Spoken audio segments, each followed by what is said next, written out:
আসসালামু আলাইকুম। আজকের এই ক্লাসটা খুবই ইম্পর্টেন্ট একটা ক্লাস, কারণ আজকে আমরা ধারার অঙ্ক করব। আর এই ধারা নিয়ে আমি ইতিমধ্যে দুটো ভিডিও দিয়েছি। প্রথম ভিডিওতে আমি সমান্তর ধারার অঙ্ক করিয়েছিলাম এবং দ্বিতীয় ভিডিওতে স্বাভাবিক ধারাবাহিক সংখ্যার যোগফল নির্ণয় করিয়েছি এবং সেটার বর্গের যোগফল এবং ঘরের যোগফলগুলো নির্ণয় করিয়েছি। এই দুটো ভিডিওরই লিঙ্ক আমি এই ভিডিওর ডেসক্রিপশনে দিয়ে দিব। তোমরা দেখলে ধারা আসলে কতটা সহজ এটা বুঝতে পারবা। আজকে আমরা গুণোত্তর ধারা এবং অসীম ধারার অঙ্ক করব। তো আসো আমরা শুরু করি। প্রথমত আমি যদি এরকম একটা ধারা লিখি যে প্রথমে 3 আছে, তারপরে লিখলাম 6, তারপরে লিখলাম 12, তারপরে লিখলাম 24, এরকম করে 10টা পদ আছে মনে করো। হ্যাঁ, এরকম করে 10টি পদ আছে, এটা একটা ধারা। তাহলে দেখো এই যে ধারাটা যে আছে, যে 3 পরে 6 আছে, 6 এর পরে 12 আছে, 12 এর পরে 24 আছে, তুমি আসলে কি দেখতে পাচ্ছ? তুমি যে জিনিসটা দেখতে পাচ্ছ, এই 3 এর পরে যে 6 হয়েছে, এই দুইটার মধ্যে যে ডিফারেন্স আছে, এই দুইটার মধ্যে ডিফারেন্স হচ্ছে 3, কিন্তু 6 আর 12 এর মধ্যে ডিফারেন্স কত? মানে 12 থেকে 6 বিয়োগ করলে কি 6 আসে। তার মানে এইখান থেকে এটার বিয়োগফল যত, এখান থেকে কিন্তু এটার বিয়োগফল তত না। তার মানে এটা কিন্তু সমান্তর ধারা না। আমি বলছিলাম যে সমান্তর ধারা মানে সমান অন্তর থাকবে, মানে প্রত্যেকটারই অন্তর সমান থাকবে। মানে এই 6 থেকে 3 বিয়োগ করলে যেমন 3 আসছে, এখানে যদি 9 থাকতো তাহলে 9 থেকে 6 বিয়োগ করলেও 3 আসতো, তাহলে সেটা সমান্তর ধারা হতো। কিন্তু এখানে যে জিনিসটা হয়েছে সেটা হচ্ছে যে 3 এর পরে 6, 6 এর পরে 12, 12 এর পরে 24। তোমরা একটু মাথা ঘাটালে দেখতে পাচ্ছ যে 3 এর ডাবল হচ্ছে 6, তার ডাবল হচ্ছে 12, তার ডাবল হচ্ছে 24। তার মানে এইটা একটা নির্দিষ্ট সংখ্যা গুণ করে তুমি পরের পদটা পেয়েছো। কোন সংখ্যাটা সেটা? সেটা হচ্ছে 3 এর সাথে 2 গুণ করে 6 পেয়েছো, আবার 6 এর সাথে 2 গুণ করে 12 পেয়েছো, আবার 12 এর সাথে 2 গুণ করে 24 পেয়েছো। তাহলে একটা দেখো, এই যে একটা নির্দিষ্ট সংখ্যা তুমি যে গুণ করে পরের পদ যে পেলে, এই যে একটা নির্দিষ্ট সংখ্যা গুণ করে যে তুমি পরের পদ পেলে, এই জন্য এই ধারাটাকে বলে গুণোত্তর ধারা। এটাকে কি বলে? গুণোত্তর ধারা। তুমি বলবা এজন্য কেন বলে গুণোত্তর ধারা? এই যে দেখো, গুণোত্তর ধারাকে তুমি যদি একটু ভেঙে ফেলো, তাহলে গুণ যোগ উত্তর, গুণ যোগ উত্তর, মানে গুণ করে উত্তর, উত্তর মানে হচ্ছে পরের পদ, উত্তর মানে হচ্ছে পদ, মানে উত্তর পদ মানে হচ্ছে পরের পদ পাওয়া, পূর্ব পদ মানে হচ্ছে আগের পদ পাওয়া। তাহলে গুণ করে যদি উত্তর পদ পাওয়া যায়, এই যে গুণ করে যদি উত্তর পদ মানে পরের পদ পাওয়া যায়, তাকে আমরা বলবো গুণোত্তর ধারা। তার মানে 3, 6, 12, 24 এই ধরনের যেগুলো ধারা থাকবে সেগুলো হচ্ছে গুণোত্তর ধারা। একটা গুণ করে যদি একটা নির্দিষ্ট সংখ্যা গুণ করে যদি পরের পদটা পাওয়া যায়। তো দেখো যে আমরা গুণোত্তর ধারা আগে চিনতে পারি কিনা। মনে করো তোমাকে আমি যদি দেই যে 4 প্লাস 12 প্লাস 36, হ্যাঁ, এইভাবে করে যদি দেই, তাহলে দেখো 4 এর সাথে তুমি যদি 3 গুণ করো, 4 এর সাথে 3 গুণ করলে তুমি 12 পাচ্ছ, আবার 12 এর সাথে 3 গুণ করলে 3 12 36 পাচ্ছ। তার মানে এটাও একটা গুণোত্তর ধারা। তার মানে নির্দিষ্ট সংখ্যা গুণ করে যদি পরের পদ পাওয়া যায়, সেটাও একটা গুণোত্তর ধারা। মনে করো এখানে তুমি মনে করো 20টি পদের কথা যদি বলা হয়, তাহলে 20টি পদ এরকম আছে, এগুলো হচ্ছে গুণোত্তর ধারার পদগুলো। আবার তোমাকে দেখেও কিন্তু বুঝতে হবে, মনে করো যে 2 প্লাস লিখলাম 1 প্লাস লিখলাম হাফ প্লাস লিখলাম 1/4। আচ্ছা, এরকম করে মনে করো যে এখানে 15টি পদ আছে, এটাও কিন্তু একটা গুণোত্তর ধারা। তুমি বলবা কিভাবে করে গুণোত্তর ধারা হলো? এটা তো কমছে, গুণ করছি কোথায়? এখানে দেখো যে 2 এর সাথে কত গুণ করলে 1 আসে? 2 এর সাথে হাফ গুণ করলে 1 আসে না? 2 আর হাফ কাটাকাটি করলে 1 আসে। আবার 1 এর সাথে হাফ গুণ করলে কি হাফ আসে?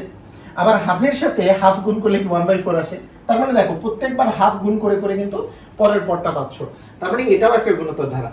তাহলে উপরের এই যে আমরা যে 3টা লিখেছি, 3টাই গুণোত্তর ধারা। তাহলে এই গুণোত্তর ধারাগুলো কিন্তু আগে চিনতে হবে যে গুণ করে যদি তুমি পরের পদটা পাও, মানে একটা নির্দিষ্ট সংখ্যা গুণ করে, এখানে হাফ গুণ করে করে কিন্তু পরের পদগুলো পাচ্ছ। কারণ 1/2 কে তুমি যদি হাফ দ্বারা গুণ করো, তাহলে 1/4 পাবা না? এই যে 2 আর 2 is 4, হ্যাঁ, তাহলে 1/4 পাবা। অথবা আমাদেরকে কিন্তু এটাও দেখে বুঝতে হবে যে এইটা গুণোত্তর ধারা কিনা, এটাও দেখেও কিন্তু বুঝতে হবে। মনে করো যে 1 আছে, -1 প্লাস 1 -1 প্লাস, এরকম করে মনে করো 10টি পদ আছে। আচ্ছা বলো তো, এইটা কি গুণোত্তর ধারা হওয়ার কোনো চান্স আছে? এটা অবশ্যই একটা গুণোত্তর ধারা। কেন? কারণ এই যে দেখো 1 কে কত দ্বারা গুণ করলে -1 পাওয়া যায়? -1 দ্বারা গুণ করলে। আবার এই -1 যদি এই -1 কে গুণ করো, তাহলে -1 আর -1 গুণ করলে +1 হবে। আবার +1 কে যদি তুমি -1 দিয়ে গুণ করো, আবার -1 হবে। তার মানে এখানে যে নির্দিষ্ট সংখ্যাটা আছে সেই নির্দিষ্ট সংখ্যাটা হচ্ছে -1। এখানে নির্দিষ্ট সংখ্যাটার নাম কি? -1। এই -1টাই কিন্তু তুমি গুণ করে করে পরের পদটা পাচ্ছ। এখন এতক্ষণ থেকে আমরা যে নির্দিষ্ট সংখ্যা গুণ করে যে পরের পদটা পাচ্ছি, এই গুণোত্তর ধারায় সেই জিনিসটার নাম হচ্ছে সাধারণ অনুপাত। এই যে নির্দিষ্ট সংখ্যাটা গুণ করে পরের পদটা পাওয়া যায় সেটাকেই বলা হয় সাধারণ অনুপাত। এই সাধারণ অনুপাত বের করার সবচেয়ে সহজ উপায় হচ্ছে যে কোনো পদ, মানে যে কোনো এটা যদি একটা গুণোত্তর ধারা হয় তাহলে যে কোনো একটা পদ দিয়ে তার আগের পদটাকে যদি তুমি ভাগ দিয়ে দাও তাহলে সেটা সাধারণ অনুপাত বের হয়ে যাবে। যেমন এখানে দেখো, এখানে যে -1 দ্বারা গুণ করছো, এই -1টা তোমাকে যদি বের করতে হয়, এই সাধারণ অনুপাতটা তোমাকে যদি বের করতে হয়, তাহলে যেই কাজটা করতে হবে সেটা হচ্ছে এই যে মনে করো যে দ্বিতীয় পদ আছে হচ্ছে -1, এই -1কে তুমি 1 দ্বারা ভাগ দিলা, তাহলে তুমি সাধারণ অনুপাত পেয়ে যাবে। তাহলে দ্বিতীয় পদ ভাগ প্রথম পদ দিলে যেমন পাওয়া যাবে সাধারণ অনুপাত, তৃতীয় পদকে দ্বিতীয় পদ দিয়ে ভাগ দিলেও সাধারণ অনুপাত পাওয়া যাবে, চতুর্থ পদকে তৃতীয় পদ দিয়ে ভাগ দিলেও সাধারণ অনুপাত পাওয়া যাবে। গুণোত্তর ধারা হলেই তোমার এই অনুপাতগুলো সমান থাকবে এবং সেই অনুপাতটা যে মানটা হবে, এই যে দেখো -1কে 1 দ্বারা ভাগ করলে তো -1ই আসে। এটাকে আমরা সাধারণ অনুপাতকে আমরা r দ্বারা প্রকাশ করি। r তে রেশিও, সাধারণ অনুপাত মানে সাধারণ রেশিও, যেটা জেনারেল, যেটা কমন রেশিও আছে, সেই এই কমন অনুপাতটাকে আমরা r দ্বারা প্রকাশ করি। সেটার মান এখানে -1। এই -1টাই কিন্তু সেই সংখ্যাটা যেটা দিয়ে তুমি পরের পদ পাচ্ছিলে। তো এখানেও দেখো, এখানে যেমন এই যে এই ধারাটার ক্ষেত্রে তোমাকে যদি আমি বলি সাধারণ অনুপাত বা r এর মান কত, তাহলে তুমি করবা কি, এই যে দ্বিতীয় পদকে তুমি প্রথম পদ দিয়ে ভাগ দিলা, হাফ হয়ে গেল। আবার যদি কেউ বলে না আমি এটা কাজ করব না, আমি তৃতীয় পদকে দ্বিতীয় পদ দিয়ে ভাগ দিব, হ্যাঁ তাও হবে। হাফকে তুমি 1 দিয়ে ভাগ দিলেও তো হাফই আসবে, সমস্যা নেই। যেটাই করো না কেন, 1/4কে হাফ দিয়ে ভাগ দিলেও কিন্তু হাফই আসবে। তার মানে সমান্তর ধারা এবং গুণোত্তর ধারার যে বিষয়টা, এই গুণোত্তর ধারার মধ্যে থাকে সাধারণ অনুপাত, যেখানে পরের পদটা থেকে জাস্ট ইমিডিয়েট আগের পদটা দিয়ে ভাগ দিলে তুমি এই অনুপাতগুলা সবগুলোরই সমান হবে এবং সেটাকে আমরা সাধারণ অনুপাত বলবো এবং তাকে r দ্বারা প্রকাশ করব।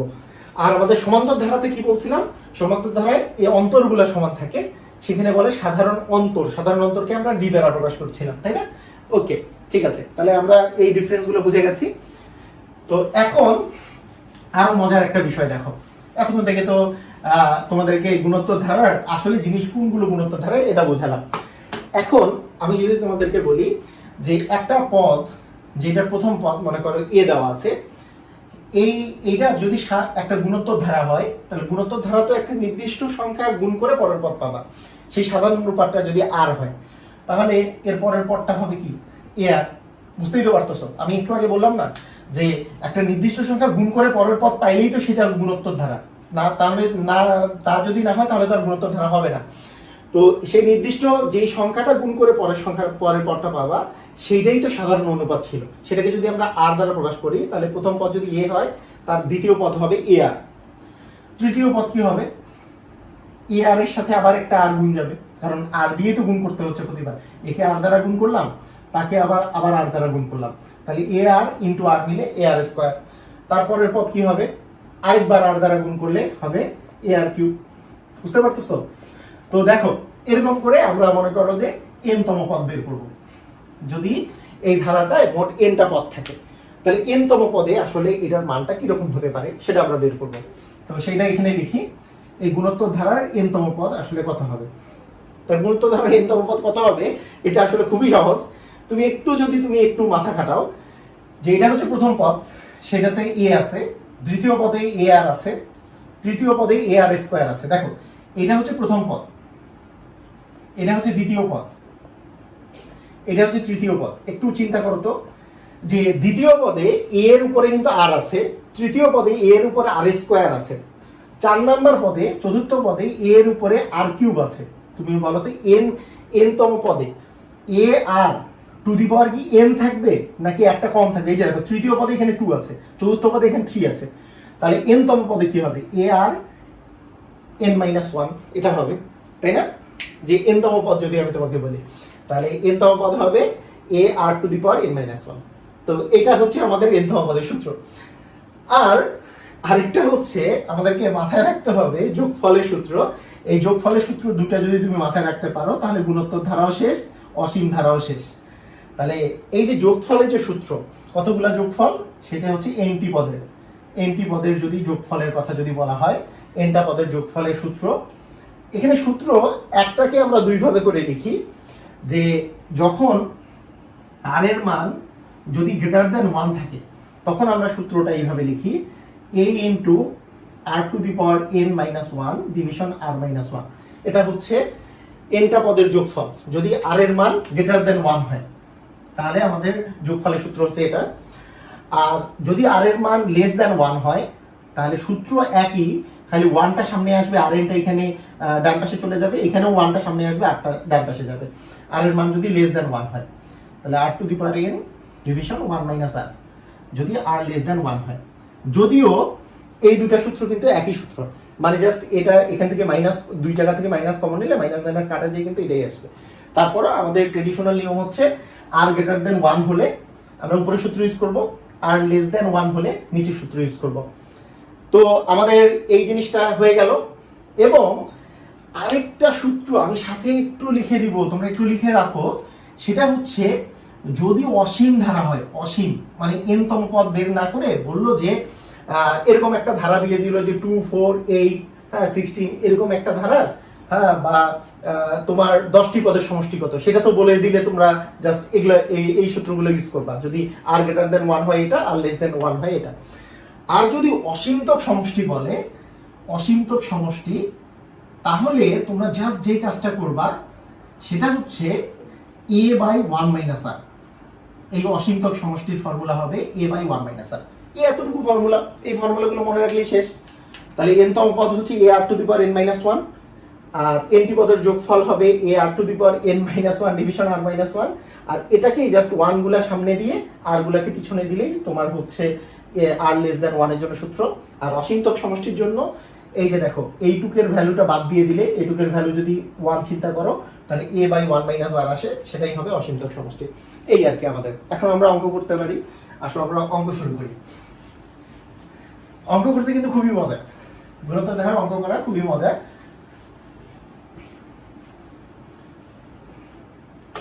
আচ্ছা, প্রথমে আমি যদি তোমাকে বলি যে 2 প্লাস 4 প্লাস 8 প্লাস 16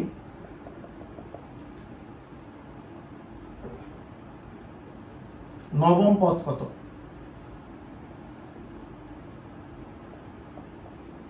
বলতো নবম পদ কত?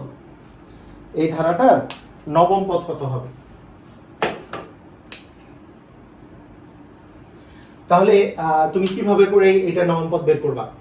আমি তোমাদেরকে বলবো, যদি এটা এমসিকিউ এ আসে, বিশ্বাস করো এমসিকিউ যদি আসে, তুমি জাস্ট মুহূর্তের মধ্যে 1 নাম্বার যেহেতু 2, তারপরে 4 মানে 2 গুণ হয়েছে, তার চেয়ে দ্বিগুণ হয়েছে 8, তার চেয়ে দ্বিগুণ হয়েছে 16, তার চেয়ে দ্বিগুণ করলে 32, তার চেয়ে দ্বিগুণ করলে 64, তার চেয়ে দ্বিগুণ করলে 128, 128 এর দ্বিগুণ করলে 256। এই যে প্রথম পদ, দ্বিতীয় পদ, তৃতীয় পদ, চতুর্থ পদ, পঞ্চম, ষষ্ঠ, সপ্তম, অষ্টম, তাকে দ্বিগুণ করলে 512। তো শেষ। তার মানে নবম পদ হচ্ছে 512। শেষ। তুমি এইভাবে করে ফেলতে পারো যদি এমসিকিউ এ আসে। মানে তোমাকে পুরাটা করতেই হবে না, কোনো অঙ্কের দিকে যাইতেই হবে না। তুমি জাস্ট দেখলা যে হ্যাঁ 1 নাম্বার পদে এটা, 2 নাম্বার পদে এটা, 2 দিয়ে গুণ করে এটা পাওয়া গেছে, তাকে 2 দিয়ে গুণ করে এটা পাওয়া গেছে, তাকে 2 দিয়ে গুণ করে এটা পাওয়া গেছে, তারপরে তার দ্বিগুণ হবে এটা। মানে 5 নাম্বার পদটা হবে তার দ্বিগুণ, 6 নাম্বার পদ হবে 32 এর দ্বিগুণ, 7 নাম্বার পদ হবে 64 এর দ্বিগুণ, 8 নাম্বার পদ হবে 128 এর দ্বিগুণ। 128 এর দ্বিগুণ করলে তোমার 9 নাম্বার পদ চলে আসবে, যে 256 এর দ্বিগুণ করলে 512, এটাই হচ্ছে 9 নাম্বার পদ। দেখো কত সহজে তোমার এমসিকিউ আসলে অ্যান্সার দিতে পারতেছো। এখন যদি রিটেনে আসে তোমরা কি করবা? ওই যে ফর্মুলা, যে এখানে প্রথম পদ কমা a ইকুয়াল হচ্ছে 2, নবম পদ বলছে, তাই না? তাহলে আমরা কি জানি? n তম পদের সূত্র কি জানি? n তম পদের সূত্র a r to the power n minus 1। মানে সাধারণ অনুপাত, এটা লিখি নাই, সাধারণ অনুপাত কত? এখানে একটু বলো তো সাধারণ অনুপাতটা কত? সাধারণ অনুপাত r সমান দ্বিতীয় পদকে তুমি প্রথম পদ দ্বারা ভাগ দাও, তাহলে 4/2 ইকুয়াল হচ্ছে 2। সাধারণ অনুপাত হচ্ছে 2। তাহলে প্রথম পদ হচ্ছে 2, সাধারণ অনুপাত হচ্ছে 2, r to the power n minus 1। দেখো এই যে নবম পদ, তার মানে n এর মান হচ্ছে 9 মাইনাস 1, তার মানে 2 × 2 টু দি পাওয়ার 8। এখন কেউ কেউ বলবে 2^8 আমি বের করতে পারি না, তোমাদের জন্য একটা আমি সিস্টেম শিখাই দিচ্ছি, দেখো কিভাবে করে তুমি চিন্তা করবা। তুমি এভাবে চিন্তা করতে পারো, আমি আমি যেভাবে করে চিন্তা করে শিখাই সেটা হচ্ছে, মনে করো 2^8 কে তুমি যদি ভেঙে ফেলো 2^4 ইন্টু 2^4 বললে তো 2^8 আসে। এবং 2^4 মানে কত? 2 দুগুণে 4, 4 দুগুণে 8, 8 দুগুণে 16, তার মানে এটা একটা 16, এটা একটা 16, এবং 16 এর স্কোয়ার মানে 16 আর 16 গুণ করলে হয়ে যাচ্ছে 256। তাহলে 256 এর দ্বিগুণ হচ্ছে 500 এভাবে করে করতে পারো। আবার কেউ যদি আলাদাভাবে করে ভাঙতে পারো, কোনো সমস্যা নেই, যেইভাবে ইচ্ছা তুমি ভেঙে নিতে পারো, কোনো সমস্যা নেই। তবে মানে এইভাবে করে হাতেও গুনতে পারো যে হ্যাঁ আমি 2 ইন্টু 2^8, তো 2 ইন্টু 2^8 মানে হচ্ছে 2^9, মানে 9টা 2 গুণ করা। তো সেটা এইভাবে গুনতে পারো যে 2 কে 2, 2 দুগুণে 4, 4 দুগুণে 8, 8 দুগুণে 16, হ্যাঁ 16 দুগুণে 32, 32 দুগুণে 64, 64 দুগুণে 128, 128 দুগুণে 256, 256 দুগুণে 512। এইভাবে করেও তুমি করতে পারো, কোনো সমস্যা নেই, যেভাবে ইচ্ছা করতে পারো, কোনো প্রবলেম নাই। তুমি এভাবে করে, যদি ক্যালকুলেটর থাকে তাহলে তো ক্যালকুলেটরে অ্যান্সার বসাই দিবা, পানি শেষ। তো যেগুলোতে ক্যালকুলেটর ইউজ করতে দেয় না তাদের জন্য আমি ক্যালকুলেশনটা একটু বলে দিলাম। আচ্ছা ঠিক আছে, এখন আমি তোমাদেরকে যদি বলি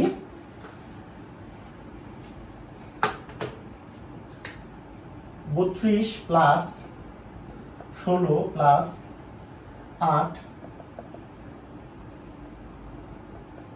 ধারাটির দশম পদ কত? দেখি তো আমরা পারি কিনা। দশম পদ কত? তাহলে বলো প্রথম পদ কত? এখানে প্রথম পদ হচ্ছে 32। সাধারণ অনুপাত কত? সাধারণ অনুপাত হচ্ছে 16 ভাগ হচ্ছে 32, করলে আসবে হচ্ছে হাফ, তাই না? সাধারণ অনুপাত। দ্বিতীয় পদকে তুমি প্রথম পদ দ্বারা ভাগ দিয়ে দিলা, তাহলে দ্বিতীয় পদ ভাগ প্রথম পদ। আমরা জানি n তম পদ হচ্ছে a r⁻n−1, তাহলে আমরা বলতে পারি যে দশম পদ ইকুয়াল a r⁻10−1, মানে হচ্ছে a এর মান কত? 32, আর এর মান কত? হাফ, টু দি পাওয়ার হচ্ছে 9।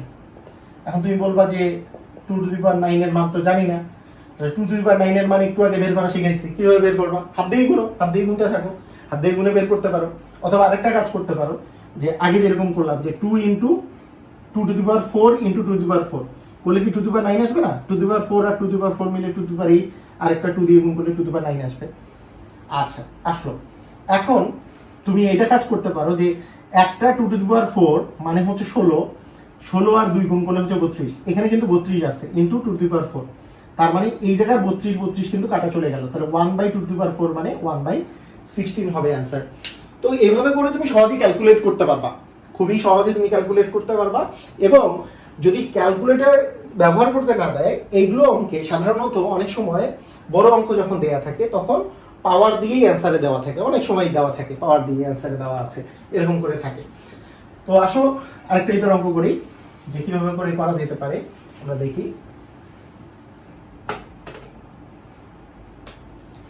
মনে করো আমি তোমাকে যদি বলি 16 প্লাস 8 প্লাস 4 ধারাটির কততম পদ 1/4? কততম পদ 1/4? বলো তো, এটা এমসিকিউ আসলে কি অঙ্ক করতে হবে? অবশ্যই করতে হবে না। এটাকে 2 দিয়ে ভাগ করছো, 8 পাইছো, এটাকে 2 দিয়ে ভাগ করলে 4 পাওয়া যাচ্ছে, মানে হাফ দিয়ে গুণ করা আর কি।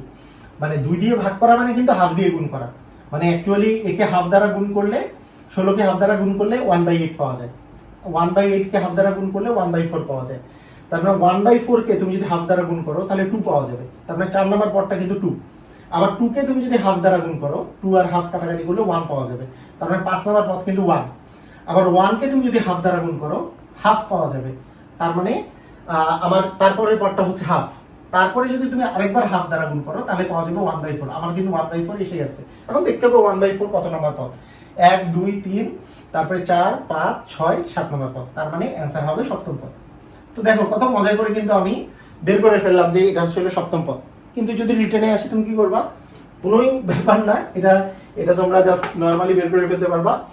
যে ধরি, আমি লিখলাম না, প্রথম ধরি ধারাটির প্রথম পদ লিখে ফেলি। ধরি ধারাটির প্রথম পদ কমা a = 16, সাধারণ অনুপাত r ইকুয়াল 8/16 ইকুয়াল হাফ। বুঝতেই তো পারতেছো যে দ্বিতীয় পদকে প্রথম পদ দ্বারা ভাগ দিব, তাহলে সাধারণ অনুপাত পেয়ে গেলাম। এইবার আমরা যদি ধরি যে n তম পদ, ধরি তো লিখছি, ধরি ধারাটির n তম পদ হচ্ছে 1/4। এখন বলো তো, আমরা জানি n তম পদের ফর্মুলা কি? n তম পদের ফর্মুলা কি? a r to the power n - 1। এটা তার মানে আমরা বলতে পারি যে a r to the power n - 1, a r to the power n - 1 এর ভ্যালুটাই হচ্ছে 1/4। যেখানে a এর ভ্যালু দেয়া আছে বসায় দাও। a এর ভ্যালু কত দেয়া আছে? প্রথম পদ 16, r এর মান কত? হাফ পেয়েছো। n - 1 আমরা জানি না, n এর মানই বের করতেছি, কারণ কত তম পদ বলছে সেটাই আমরা বের করতেছি। তো দেখো আমি কি করব, এখন যেটা কাজ করতে পারি যে এই যে নিচে যে 16 আছে এটাকে এই পাশে নিয়ে যাব। তার মানে আমাদের থাকতেছে 1/2 two the power n - 1 equal 1/16 × 4। 1/16 × 4 মানে 64।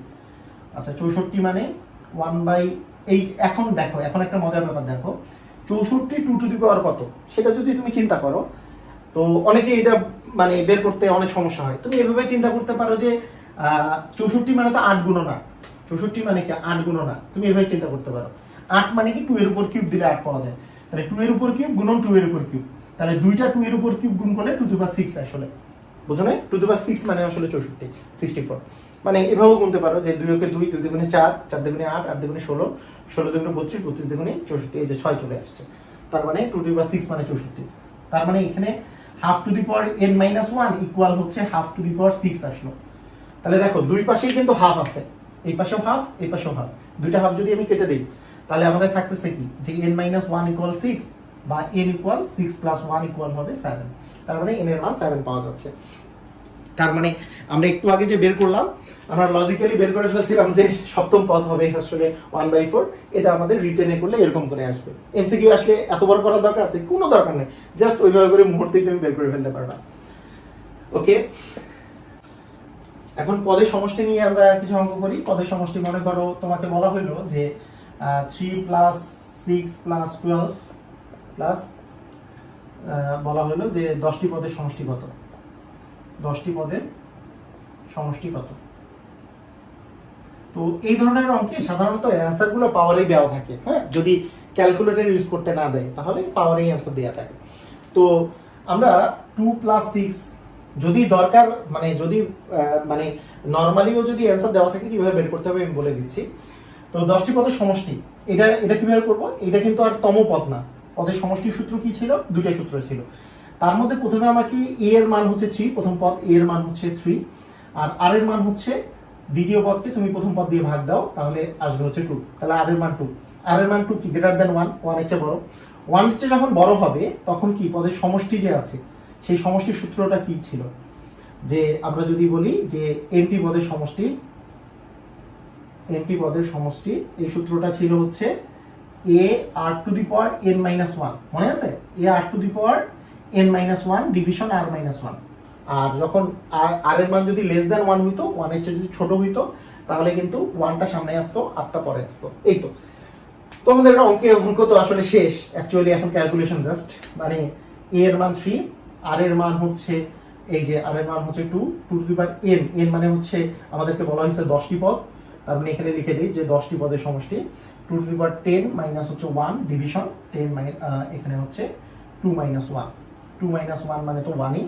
এখন 2 টু দি পাওয়ার 10 মানে কত? এখন 2 টু দি পাওয়ার 10 মানে তুমি গুনতে পারো, সমস্যা নেই। তবে 2 টু দি পাওয়ার 10 মানে কত সেটা তোমাদের জানা থাকা উচিত। সেটা হচ্ছে 1024। 2 টু দি পাওয়ার 10 মানে 1024। এই যে আমরা 1 মেগাবাইট সমান 1024 কিলোবাইট, আবার 1000 কিলোবাইট 1 কিলোবাইট সমান 1024 বাইট, এই জিনিসগুলো কিন্তু এখান থেকে আসছে, 2 টু দি পাওয়ার 10 থেকে আসছে। তাই হোক, এটা আইসিটির বিষয়। তারপরেও আমি বলে রাখলাম যে এই 2 টু দি পাওয়ার 10 মানে 1024, এটা তুমি মনেও রাখতে পারো। আর যদি মনে না থাকে তাহলে এইভাবে করে হিসাব করবা যে 2 কে 2, 2 দুগুণে 4, 4 দুগুণে 8, 8 দুগুণে 16, 16 দুগুণে 32, 32 দুগুণে 64, 64 দুগুণে 128, 128 দুগুণে 256, 256 দুগুণে 512, তার দ্বিগুণ করলে 512 দ্বিগুণ করলে 1024, এই যে 10 2 টু দি পাওয়ার 10। তার মানে 2 - 1 মানে তো 1, 3 × এটা হচ্ছে 1024 মাইনাস হচ্ছে 1, তার মানে 3 ইন্টু 1023। এরকম এরকম থাকলে তো জাস্ট তোমার উত্তর দেওয়াই থাকবে যে এইভাবে করে বের করতে হবে। 3 3 9, 3 2 6, 0 3 3, মানে 3069 হচ্ছে অ্যান্সার 10টি পদের সমষ্টি। ওকে, তো তোমরা বুঝে গেছো যে কিভাবে করে করতে হবে, তোমরা নিশ্চয়ই বুঝে গেছো। তো আসো আমরা আরো একটা প্র্যাকটিস করি।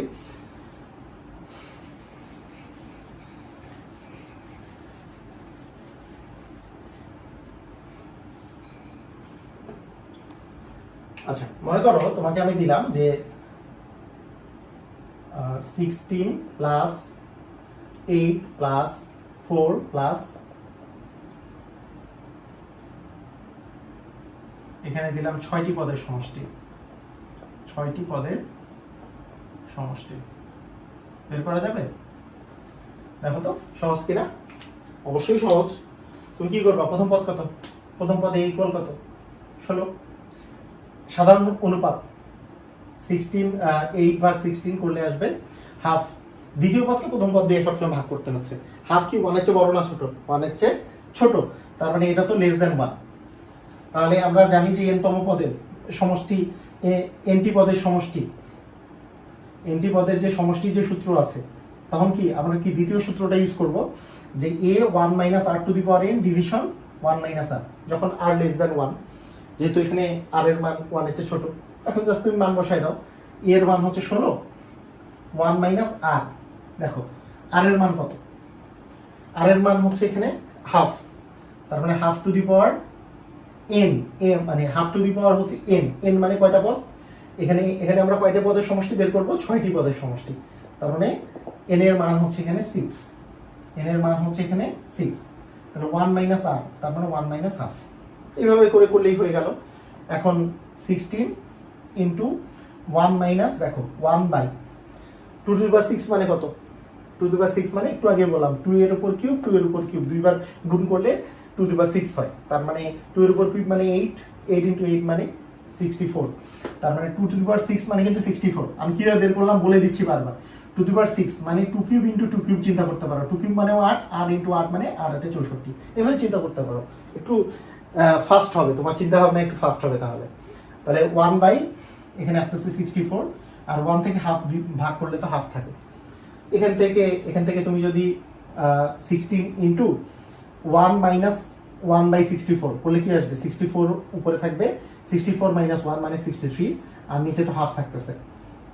এই নিচের হাফটা আমরা যখন গুণ করলে কি হাফ আসবে নাকি 2 চলে আসবে? আমরা জানি যে গুণ করলে উপরে গেলে উল্টায় যায়, হাফটা উল্টায় যেয়ে 2/1 হয়ে যাবে, মানে 2 হবে। এখন তুমি জাস্ট কাটাকাটি করো, এটা দিয়ে কাটাকাটি করলে 32, 16 দুগুণে 32, তার মানে 63/2, 63/2 হচ্ছে অ্যান্সার। তো দেখো এভাবে করে কিন্তু তুমি খুবই সহজে কিন্তু ধারা সমষ্টিগুলোর অ্যান্সারগুলো বের করতে পারবা। তো আসো আমরা আরো একটা প্র্যাকটিস করি, এরপরে একটা অসীম ধারার সমষ্টি বের করব। সেটা আরো সহজ। অসীম ধারার সমষ্টি বিভিন্ন পরীক্ষায় আসছে, ইতিমধ্যেই বিসিএস পরীক্ষা সহ বিভিন্ন পরীক্ষা অসীম সমষ্টিগুলো চলে আসছে। তোমরা ওটা দেখলেও খুবই ইজিলি করতে পারবা। মনে করো এখানে আমি যদি বলি যে 2 প্লাস, আচ্ছা 2 মাইনাস 1 প্লাস হাফ মাইনাস 1/4, ধারাটির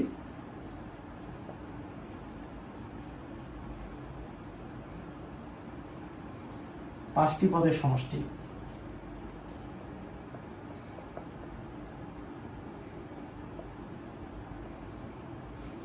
ছোট করে দেখাই দিলাম, যে যাতে করে ক্যালকুলেশন গুলা তোমরা একটু দেখো, যে ক্যালকুলেশন গুলো ইজি হয়ে যাবে তোমরা করতে প্র্যাকটিস করতে। তোমরা আগে প্রসিডিওর গুলো দেখে নাও। এখানে প্রথম পদ কত? a = 2। সাধারণ অনুপাত কত? r এর মান -1/2 মানে -হাফ। এখানে কি এটার মান কি লেস দেন 1। তাহলে nটি পদের সমষ্টি আর লিখছি না, একবারই 5টি পদের সমষ্টি লিখতেছি। 5টি পদের সমষ্টি সূত্রে তুমি কি বসাবা? প্রথমে a বসাবা, a মানে হচ্ছে 2 ইনটু 1 মাইনাস, যেহেতু লেস দেন 1 তার মানে 1 minus r to the power n, r এর মান তো -half to the power n, n মানে কি 5টি, তার মানে এখানে 5 আসবে। আর এখানে 1 মাইনাস r, r মানে -হাফ। তার মানে দেখো যে 2 আর এখান থেকে 1 মাইনাস, এই যে দেখো এইটা minus half to the power 5 দিলে মাইনাসে মাইনাসে কিন্তু প্লাস হয়ে যাবে, এই মাইনাস আর minus half to the power 5 দিলেও তো একটা মাইনাস আসবে, মাইনাসে মাইনাসে plus, R to the power 5 মানে কত 32, তার মানে 1 বাই এখানে আসবে 32, আর এখানে আসতেছে 1 প্লাস হাফ, 1 প্লাস হাফ মানে তো 3/2।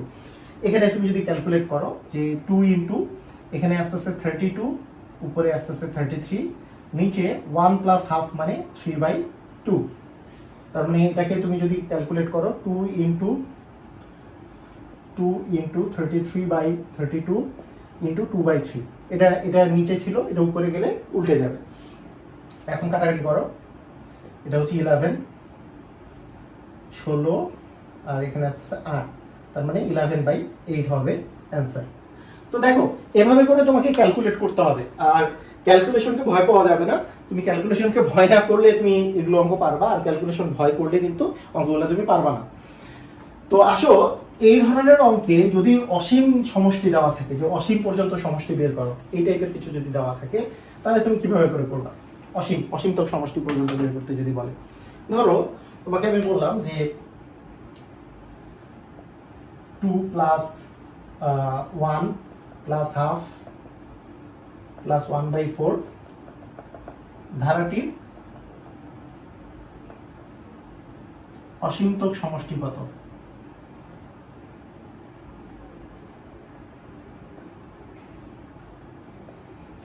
আচ্ছা, এখানে একটা কথা আমি তোমাদেরকে বলে দিব যে অসীমতক সমষ্টি যদি থাকতে হয় তাহলে আর এর মান অবশ্যই প্রকৃত ভগ্নাংশ হতে হবে, প্রকৃত ভগ্নাংশ, এটা মনে রাখবা। আর এর মানটা কি হতে হবে? প্রকৃত ভগ্নাংশ, তাছাড়া সেটার অসীমতক সমষ্টি থাকবে না। তো দেখো এখানে আমরা যদি বলি যে এখানে এ এর মান হচ্ছে 2, আর এর মান হচ্ছে কত 1/2 মানে হচ্ছে হাফ, তাহলে আর এর মান কি? প্রকৃত ভগ্নাংশ। একটা প্রকৃত ভগ্নাংশ মানে লব ছোট হর বড়, সেটাকে আমরা প্রকৃত ভগ্নাংশ বলি, সেটা মাইনাস হোক আর প্লাস হোক, কিন্তু প্রকৃত ভগ্নাংশ যদি হয় তবেই শুধুমাত্র আমাদের অসীমতক সমষ্টি থাকবে। এবং অসীমতক সমষ্টির সূত্র কি? অসীমতক সমষ্টির সূত্র কি? একটু আগে যে সূত্রটা লিখে দিলাম মনে আছে? a/1 - r, এতই সহজ। a মানে কত 2, 1 - r, আর এর মান কত হাফ, তাহলে 2/1 - হাফ করলে 1 থেকে হাফ বিয়োগ করলে তো হাফই থাকে, তার মানে 2 × 2 মানে হচ্ছে 4 অ্যান্সার। তো দেখো কত সহজ করে তোমরা কিন্তু অসীমতক সমষ্টি বের করে ফেলতে পারবা। এটা যে কোনো অঙ্কে তুমি জাস্ট আর এর মান বের করবা, দ্বিতীয় পদ ভাগ প্রথম পদ করে, তোমার এটা একটা প্রকৃত ভগ্নাংশ আসলে অসীমতক সমষ্টি থাকবে, প্রকৃত ভগ্নাংশ না আসলে অসীমতক সমষ্টি থাকবে না। এরকম কিন্তু অঙ্ক দেয়া থাকে, যেমন তোমাকে আমি যদি বলতাম যে 2 + 4 + 8 + 16 এটার অসীমতক সমষ্টি কত, তখন বলতে নাই। কেন নাই? আর এর মান বের করলে 4/2 মানে তো 2 আসছে, এটা কোথায় ভগ্নাংশ? ভগ্নাংশ তো ভগ্নাংশই না, প্রকৃত লাগবে তো তোমার প্রকৃত ভগ্নাংশ। প্রকৃত ভগ্নাংশ যেহেতু নাই, এটার অসীমতক সমষ্টি নাই। তো আমি মনে করি আজকের এই ভিডিওটা তোমার অনেক বেশি কাজে লাগবে। আগের দুটো ভিডিও দেখে নিবা, তাহলে তোমার পুরা ধারার সমষ্টি সম্পর্কে আর কোনো সমস্যা থাকবে না। তোমাদের অসংখ্য ধন্যবাদ। আল্লাহ হাফেজ।